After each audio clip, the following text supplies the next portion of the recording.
Muito bem, mais um Full Gas podcast de MotoGP. Hoje chegando para comentar o último teste da pré-temporada de 2025. Pois é, o teste da Tailândia. E lá alguém comandou, né? Alguém sobrou, alguém colocou um binóculo em cima dos outros competidores. E esse alguém foi Marc Marquez, o número 93. No primeiro dia já foi muito melhor do que todo mundo. Conseguiu uma volta no finalzinho da sessão. E no segundo dia fez uma simulação de corrida que, olha só, foi uma facada em qualquer um que imagina que tem pretensão de ser campeão, de disputar vitórias esse ano. Realmente foi muito bem o Marc Marquez, uma pista que favorece ele muito mais do que Sepang. Ele mostra realmente a que vem para essa temporada, realmente não vem para brincadeira o Marc Marquez. Alex Marquez ficou na segunda posição, também fez uma excelente pré-temporada. O Alex Marquez liderou os dois primeiros testes, nesse último ficou atrás do irmão Marc. Tivemos problemas para o Pecco Bagnaia, a Ducati praticamente jogou fora a moto GP25, praticamente vai correr com 6 GP24, tem algumas diferenças ali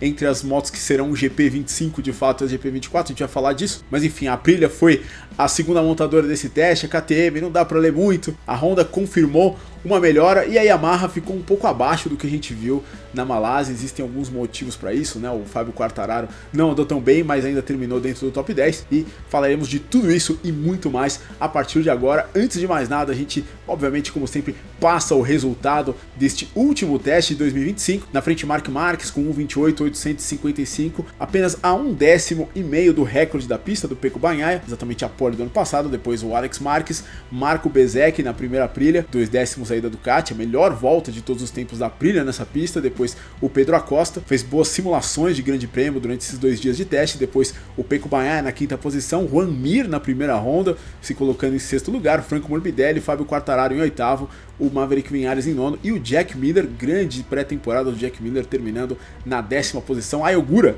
melhor estreante, ficando na 11ª posição. Por sinal, ele e Marco Bezzecchi foram os dois pilotos que mais deram voltas nessa pré-temporada, 420 para cada um. Realmente a falta do Jorge Martin fez esses dois trabalharem muito em prol aí do desenvolvimento da Aprilia. Muito bem, antes de começar a analisar de fato esse último teste, não se esqueça de dar like nesse vídeo se você ainda não deu, não se esqueça de se inscrever aqui no canal se você ainda não for um inscrito, e se você quiser me ajudar mais, não se esqueça de considerar ser membro como essas pessoas aqui embaixo. Meu muito obrigado a todos vocês, membros do canal. O canal vem crescendo bastante, então muito obrigado a todos vocês que sempre colam aqui e veem as análises, veem os vídeos, enfim, meu muito obrigado a todos. Antes da gente falar de MotoGP, vamos falar de Moto2, porque teve teste também, o primeiro teste de pré-temporada da Moto2 aconteceu também nessa quarta e quinta-feira no circuito de Portimão, em Portugal, e o Diogo Moreira foi muito bem, ele ficou em segundo no primeiro dia do teste, ficou na 4ª posição no segundo dia, quando os tempos foram mais rápidos, o Aron Canet foi o mais veloz, mas enfim, o Diogo andou muito bem. Na próxima semana, entre terça e quinta-feira, teremos mais um teste da Moto2, o último antes do início da temporada, vai acontecer em Jerez, então vamos ficar de olho, mas começa muito bem o Diogo aí nesse teste da Moto2 em Portugal. Mas vamos falar de MotoGP e vamos falar de Marc Marquez, que realmente foi o nome do teste. Ele deitou e rolou na concorrência durante essa semana lá na Tailândia. Ele foi o melhor por praticamente meio segundo no primeiro dia, e nesse segundo dia não teve uma vantagem tão grande na tabela de tempos, né? No final a gente viu ele superando o Alex Marquez apenas por 1/10, mas em termos de ritmo de corrida foi onde realmente o Marquez ele deu uma solada no peito de todo mundo, né? Se todo mundo estava esperando aí que o Marquez andasse menos ou que todos pudessem se aproximar mais dele nesse segundo dia, a gente sabe que o Marc Marquez ele gosta de mandar mensagens aí durante testes, durante treinos, às vezes muito antes do que todo mundo. Ele gosta de colocar pneu, gosta de tentar fazer simulação de classificação para se colocar mais na frente. No entanto, dessa vez, o que ele fez na simulação de corrida foi uma coisa impressionante. Alguns números para você: ele deu 23 voltas e foi numa média 22 segundos mais veloz do que a corrida de 2023. Foi a última corrida disputada, como você sabe, em pista seca, né? No ano passado a gente teve a corrida no molhado, a média dele foi 30.3, a média do vencedor daquela corrida, do Jorge Martin, foi 31.4. E durante essa simulação ele inclusive foi mais rápido que o próprio Marco Bezzecchi, que fez a melhor simulação de sprint. O Marquez aparentemente, se tivesse terminado a simulação no meio dela, teria sido em média mais rápido do que o Bezzecchi também. Portanto, nós temos um claro favorito para vencer, pelo menos essa corrida da Tailândia. O Marc Marquez chegou já muito veloz em Buriram, mas enfim, ele tentou rechaçar o favoritismo, falou que o Pecco Bagnaia que é o favorito, ele, não, eu sou o segundo favorito, mas não é isso que o cronômetro está dizendo. O Marc Marquez aparentemente está bem na frente dos outros, e Buriram é uma pista que favorece ele muito mais do que Sepang, né? Sepang é uma pista mais fluida, de curvas maiores. Buriram a gente tem muitas freadas fortes, ali algumas curvas de alta velocidade para a esquerda, embora não seja uma pista anti-horária, é uma pista que sempre deu certo para o Mark Marques, até nos momentos ruins dele de Honda, né, 2022, 2023, ele fez corridas boas em Buriram, isso obviamente descontando as vitórias, né, que ele conseguiu na última curva da última volta contra o Dovizioso e contra o Fábio Quartararo em 2018 e 2019, né, 2019 foi inclusive a corrida que deu para ele o 8º título. Enfim, o Marques, nesse início de Mundial, ele tem uma grande chance porque a primeira corrida é Tailândia, que é uma pista boa para ele, mas assim, não é das melhores do primeiro escalão, vou colocar assim, mas é uma pista boa para ele. Agora, depois de Tailândia vem duas pistas que eu diria que são do primeiro escalão, que é Argentina, onde certamente a aderência, o nível de aderência vai ser muito ruim, porque a MotoGP não corre lá já há 2 anos, certamente vai ser complicado, e nesse tipo, na pista da Argentina, mas assim, nesse tipo de condição, o Mark Marques consegue andar muito melhor do que os outros. E a terceira corrida é em Austin, ou seja, a casa do Mark Marques praticamente. Então, a temporada não começar no Qatar, na verdade, faz com que o Mark Marques, no papel, consiga chegar pelo menos para a temporada europeia, já com muita vantagem na frente dos outros, se tudo correr como planejado e se a gente ver o que a gente viu nesse teste, porque o Marques realmente foi muito mais rápido que os outros. Nada melhor do que 3 pistas boas para começar a temporada, depois o Qatar, que é uma das piores pistas dele, mas enfim, a sensação boa que ele vai ter começando a temporada europeia realmente pode ser muito boa. Mas a Ducati viveu aquele dilema que a gente falou no primeiro teste, que motor escolher, que base escolher para a moto de 2025, a de 2024 ou a de 2025, que tinha sido feita exatamente para essa temporada, e no fim das contas eles decidiram usar a moto de 2024. E assim, não só o motor, a moto inteira, né? O quadro, o chassi da moto e também a parte aerodinâmica da moto. Eles validaram essa escolha, inclusive, curiosamente, dando o motor da GP25 para o Morbidelli e para o Aldeguer no primeiro dia do teste. Nenhum deles falou sobre como foi esse teste de fato, né? Porque isso meio que veio à tona só nesse segundo dia. Mas, segundo o David Tardosa, eles não encontraram o que eles queriam e o motor da moto 2024 ainda tem mais margem para melhora. Portanto, a moto 2024, que já era muito boa, eles decidiram investir na margem de melhora que ela ainda tem. Portanto, praticamente a Ducati vai ter 6 GP24 no grid. Apenas algumas diferenças, né, entre as motos GP24 e as GP25, entre aspas. Segundo o Pecco Bagnaia, suspensão e alguns ajustes eletrônicos diferentes.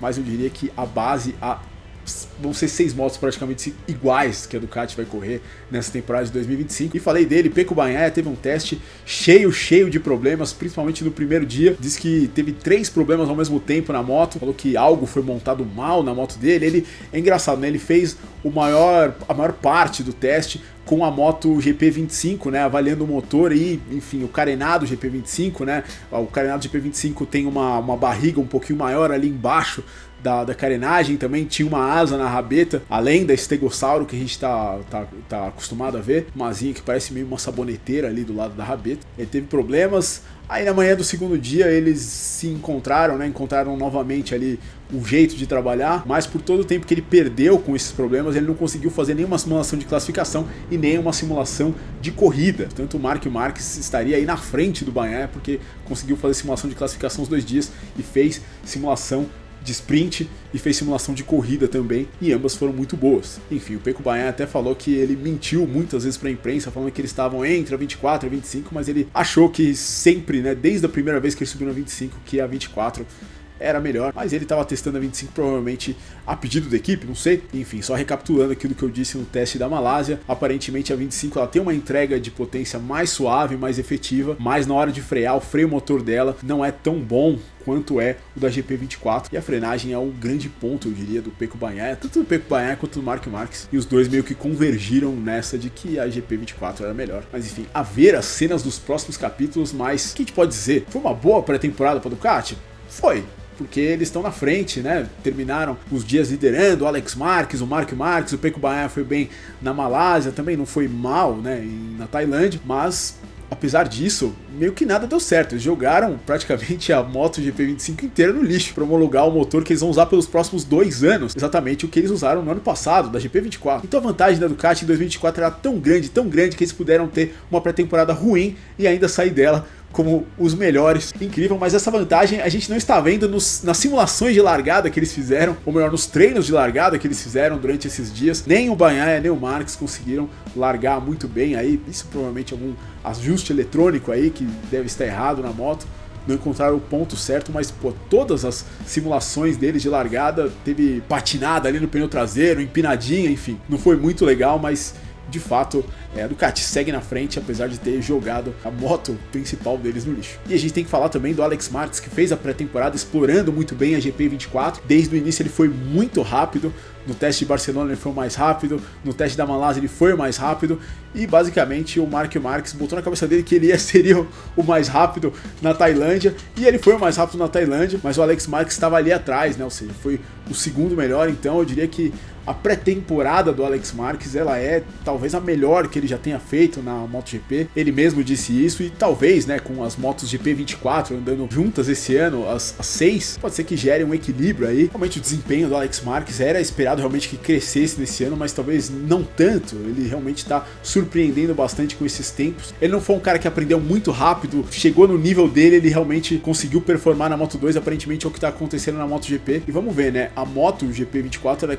claramente um passo acima da GP23, principalmente porque a GP23 correu no ano passado com pneus para os quais ela não foi projetada, né? A gente já falei isso aqui algumas vezes, né? O Marco Bezzecchi falou disso muito no ano passado, de que o pneu traseiro, os compostos traseiros eram mais aderentes em 2024 do que em 2023, ou seja, os pilotos eles tinham problemas em saída de curva, né? Quando eles começavam a acelerar, a frente puxava, o Bezzecchi tinha esse problema, o Gian Antonio tinha esse problema, o Alex Marques teve esse problema, o Mark Marques conseguia andar sobre esse problema, né? O que acontece aí com gênios de uma geração, né? Eles acabam conseguindo às vezes andar acima dessas coisas, quando você melhora a moto, meio que todo mundo chega junto, né? O Alex Marques esse ano mostra realmente o quanto esse equipamento, né, da GP24 é uma moto excelente, e que, de acordo com a escolha da Ducati, ainda tem mais potencial para desbloquear durante esse ano, vamos ver. Mas falando do Marco Bezzecchi, ele fez um grande trabalho. Na Malásia ele não foi tão bem, mas nessa pista na Tailândia, que é uma pista ruim para a Aprilia, né? A Aprilia teve muitos dos seus problemas na Tailândia, né? 2 anos atrás, os pilotos quase tiveram que desistir da corrida de tão quente que ficou a moto. Essas corridas asiáticas para a Aprilia sempre foram muito ruins. E o Marco Bezzecchi foi 4 décimos mais rápido do que a melhor volta, o recorde da Aprilia para essa pista, e foi mais veloz em simulação de sprint do segundo dia. Portanto, muito bem o Marco Bezzecchi, que finalizou todo o schedule que eles tinham de teste, né? Ele e o Ai Ogura, os dois deram 420 voltas, foram os pilotos que mais deram volta na pré-temporada. Então eu diria que o Marco Bezzecchi pode ser um dark horse, né, um azarão aí para essa corrida. Ele que é bom dizer, né, a Aprilia vai mal nessa pista, mas o Marco Bezzecchi ele conseguiu a sua primeira pole position exatamente em 2022 nessa pista. Então quer dizer, ele é um cara que se dá bem nesse circuito, ele se sentiu cada vez melhor na Aprilia durante esses testes, né, liderando esse desenvolvimento, né, uma coisa que ele não estava acostumado, que ele até disse, né, reconheceu que ficou um pouco com medo depois que o Martin foi embora, mas que aparentemente tirou de letra. Ele falou uma coisa muito interessante, que aí talvez possa ser um pouco a causa do acidente do Martin, né? Eles ficaram falando muito de pneu, porque o composto talvez não era o melhor, mas ele falou uma coisa muito interessante durante esses 2 dias, uma dificuldade que ele tinha em simulação de classificação. Quando você colocava pneus novos na traseira da moto, ela ficava muito mais nervosa do que ela era normalmente, que era difícil ser preciso com essa moto, falando que a traseira mexia muito. Quem sabe não foi esse o problema, né? Essa instabilidade traseira que fez o Martin cometer aqueles 2 erros que a gente viu na Malásia. Eu achei curioso dele ter falado sobre isso exatamente um teste depois do Martin ter perdido 2 vezes a traseira, e na segunda delas, obviamente, tê-lo tirado da pré-temporada. Sempre muito complicado. Quem usou a moto do Martin foi o Lorenzo Savadori, que preparou ela para ele. Vamos ver como é que o número 1 chega. Grande incógnita do teste realmente foi a KTM, inclusive Pedro Acosta e Brad Binder, os 2 pilotos do time principal, não falaram com a imprensa, né? Eles falaram aparentemente com a MotoGP, com a TV, né? Falaram no TV Compound, mas eles não subiram para a sala de imprensa para falar com os jornalistas. E a desculpa, aparentemente, foi porque a assessora de imprensa não foi para a pista e eles não podiam falar e coisa e tal. Enfim, quando ninguém leva os pilotos até lá, puxa eles pela mãozinha, aparentemente eles não conseguem falar com a imprensa. Mas enfim, os problemas deles persistem, né? Acho que são os mesmos do ano passado: a tração, a aderência, vibração e algumas imagens, né, que apareceram logo depois de simulações, né, tanto do Pedro Acosta quanto do Brad Binder. O Pedro Acosta fez a melhor simulação de sprint no primeiro dia. No segundo dia ele ficou bem atrás do Mark Marques, mas ainda na segunda posição. O pneu traseiro da KTM, depois de terminar essa simulação, ele estava destroçado. Portanto, aquela vibração que existe na traseira, ela realmente persiste, ainda está complicado para eles. mas é talvez meio normal pela situação que enfrenta a KTM. Não sei se eles trabalharam muito no desenvolvimento dessa moto durante o inverno, né? A gente tinha informação de que não, mas o pessoal falou que sim, e essas coisas ficam meio perdidas. O importante é, antes do início da temporada, a gente vai saber o futuro dessa equipe, né? Já que a reunião dos credores é no dia 25, portanto a KTM com suas dívidas aí, vamos saber o que vai acontecer com a equipe de corrida, né? Essa equipe de corrida vai continuar existindo, as divisões de corrida da KTM, enfim, vamos ficar ligados nisso. Quem falou com a imprensa da KTM foram os pilotos da Tech 3, tanto o Maverick Vinhares, que no final das contas acabou até descolando uma boa volta, ficou na 9ª posição geral. O Enea Bastianini está com um pouquinho mais de dificuldade ainda, diz que dirige a KTM como se fosse uma Ducati, né? Freia não tão dentro, né? A KTM é uma moto que quer que você faça as curvas em V, né? Freando mais dentro, saindo, acelerando antes, não tendo uma velocidade de contorno tão grande, ele tenta fazer as curvas com velocidade de contorno e acaba perdendo tempo. Ele disse isso durante esse teste. O Vinhares também falou que tem que se adaptar melhor a esse estilo da KTM, e é isso, de fato é a moto mais diferente que a gente tem no grid, não é uma coisa que espanta a gente de ouvir falar. Falando das japonesas agora, quem decepcionou um pouco, eu diria que foi a Yamaha que andou tão bem em Sepang. Buriram é uma pista que é diferente de Sepang, é uma pista mais stop and go, não é uma pista tão fluida. A gente sabe que o 4 em linha leva vantagem em curvas maiores. Buriram existem, principalmente a parte final da pista são curvas bastante fluidas, mas o início da pista é reta, freada forte, portanto já seria complicado para a Yamaha. Entretanto, o Fábio Quartararo teve problemas na sensação do pneu dianteiro, ele falou que nunca sentiu nada igual como que ele sentiu nesse teste, uma falta de aderência crônica na frente da moto. Obviamente em Sepang também a pista estava bastante emborrachada, quando eles chegaram em Buriram não estava tão emborrachado, né? Uma pista que não é tão utilizada. Eles não fizeram muito progresso nos 2 dias com essa sensação, mas o Fábio Quartararo ele teria ido melhor na sua simulação de sprint, caso ele não tivesse cometido um grande erro numa das voltas, no qual ele foi acho que quase 6 décimos mais lentos. Ele poderia ter ficado inclusive na frente da Honda, né? Do Juan Mir, que a Honda a gente vai falar dela já. No fim das contas conseguiu uma posição melhor, tanto na simulação quanto na classificação, frente à Yamaha. E o Max Bartolini, né, o diretor técnico da Yamaha, diz que trabalha nesse momento exatamente para tirar mais desempenho das frenagens e das acelerações, exatamente. Buriram é realmente uma pista que escancara isso em todas as motos. Então a Yamaha teve aí suas piores características sendo apresentadas, né, a todo mundo pelo layout dessa pista. Vamos ver o que eles podem fazer até a corrida, mas eu diria que a estrelinha da pré-temporada, estrelinha oculta, né, a gente viu o Marques indo muito bem, a gente viu o Alex Marques indo muito bem, mas um cara que a gente tem que dar o voto de confiança nessa pré-temporada é o Jack Miller. O Jack Miller fez uma pré-temporada muito boa, andando sistematicamente na frente do Alex Rins, andando sistematicamente na frente do Miguel Oliveira, que também não fez grandes testes, não. Oliveira foi 19º nesse último dia do teste, e o Miller sempre esteve no top 10. Então eu que não imaginava que o Miller fosse se adaptar tão bem à Yamaha, né, não tinha dúvidas quanto à adaptabilidade dele, ele fez a lição de casa certinho. E acho que chega nessa temporada, de repente, aí numa pista melhor para ele, com chuva, ou mesmo até sem chuva, pode dar uma surpreendida aí nas corridas. Mas enfim, vamos ver como ele vai, né? No ano passado ele tinha os seus problemas aí, fim de prova, né? Sempre desgaste de pneus. Vamos ver como ele vai na Yamaha. Falando da Honda, a Honda segue tendo seus problemas de velocidade final, falta um pouquinho de tração, e na velocidade final eles não conseguem chegar onde eles deveriam. Porém, são 2 6º lugares em 2 dias para a Honda. O Juan Mir falou que foi o melhor teste que ele fez pela Honda. Ele fez uma simulação de sprint e a média dele foi 1 segundo mais veloz do que a corrida sprint dele no ano passado. Ele diz: nós estamos mais prontos do que eu esperava, e eu não esperava que nós estivéssemos prontos. Ficou muito feliz, mas diz que a moto realmente está perdendo muito nos 2 primeiros setores da pista, que é onde tem mais reta. Vamos ver se isso não vai ser um problema para a corrida, né? Porque obviamente eles precisam se defender, eles precisam atacar durante a corrida. Andar no meio do pelotão pode ser um problema para eles. Mas enfim, aquela vibração da traseira, aquele amortecedor de massa que eles tentaram colocar em cima da rabeta, aquela rabeta não apareceu nesse teste. Na verdade apareceu, o Somkiat Chantra fez algumas voltas com essa rabeta, mas os 3 pilotos principais, né, o Mir, o Zarco e o Marini, eu não vi eles testando isso. Inclusive o Zarco, ele testou uma nova asa traseira ali na rabeta, em vez de ser dupla ali atrás, ela era um pouquinho vazada ali, mas testou no primeiro dia, no segundo dia eu não vi ele testando. Portanto, novas soluções, e realmente, né, o Somkiat Chantra deu 396 voltas, né, em todos os testes, fora o shakedown ainda. Diz que precisa melhorar o lado físico dele, né, não tá conseguindo andar da maneira que deveria durante todas as voltas. Ele que realmente, de fato, deve ser fecha-raia desse ano. ano da MotoGP não chegou tão preparado quanto a gente achou, ou que a Honda achou que ele pudesse estar chegando. Enfim, essa foi a análise do segundo teste da MotoGP em 2025. Me diz aqui embaixo o que você achou e quem você aposta para surpreender nessa temporada. Será que o Marques está tão na frente? Será que a Ducati está tão na frente? E gostaria de saber de vocês. E também, se você não se inscreveu no canal, se você não deu like nesse vídeo, é o momento agora. E é isso, a gente vai falar mais sobre o MotoGP ainda antes do início da temporada. Mas por esse vídeo é isso aí. Muito obrigado se você chegou até aqui. Me acompanha aqui para mais conteúdos como este de MotoGP. E a gente se vê numa próxima. Um abraço, valeu!